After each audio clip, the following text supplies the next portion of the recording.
Как известно, одним из главных атрибутов для защиты от коронавируса является медицинская маска. Резиденты технопарка Якутия, компания «Стандарт-14» запустила собственное производство этих защитных средств еще в ноябре прошлого года.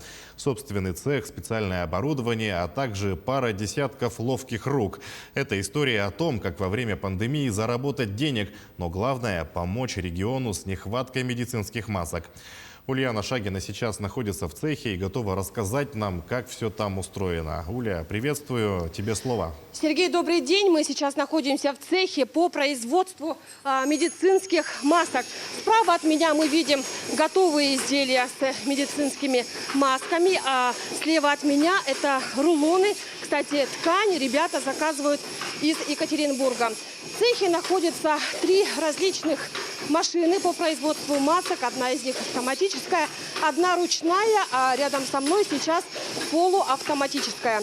Ну, давайте посмотрим, как это все работает. Кстати, я сегодня в первый раз тоже узнала, как вообще производят медицинские маски. Сюда вот закладываются готовые рулоны. Как мы знаем, у нас внешняя сторона это синяя, это гипоаллергенная ткань, а внутри это фильтрующая ткань от вирусов. Далее ткань уже идет одной строкой, а здесь вот пластмассовая часть – это фиксирующая часть для носа. Для готового изделия мы уже можем подогнуть ее под размер своего носа. Здесь материал сгибается, сюда уже закладывается вот эта фиксирующая часть. Здесь она сшивается, а здесь уже подрезается готовая ткань, и человек берет готовую ткань и аккуратно складывает в контейнере. Здесь также ручной труд. Человек закладывает в ячейки по одной маске, и далее уже здесь маску сшивают, как это называется, еще раз напомню. Ручные петли. Да, ручные петли. Ну а рядом со мной я не представила менеджер этой компании Таскалана. Добрый день. Добрый день, Ульяна. Ну, расскажите, пожалуйста, когда вы открылись? Мы открылись в октябре, в конце октября, и производство.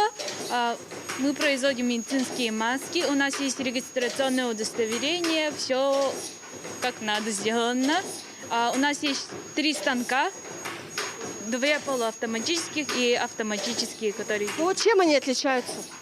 Отличается то, что в автоматическом полностью готовые маски производятся, а полуавтоматически нужен труд человека, который помогает автомату производить. Ну и количество производимых изделий тоже зависит от вида машины. Если автоматическая она производит до 100 масок в минуту, то полуавтоматическая это уже 34 маски в минуту.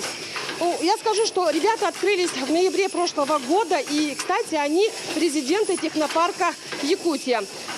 И ребята признаются, что потребность Якутии все так же большая в масках, и даже учитывая то, что идет спад болезни, количество заказов не уменьшается. Скорее всего, это даже зависит от того, что все мы уже привыкли надевать маски, особенно в людных местах, а некоторые даже признаются в том, что чувствуют себя некомфортно без маски. Так что ребятам мы пожелаем удачи. Сергей, передаю слово вам.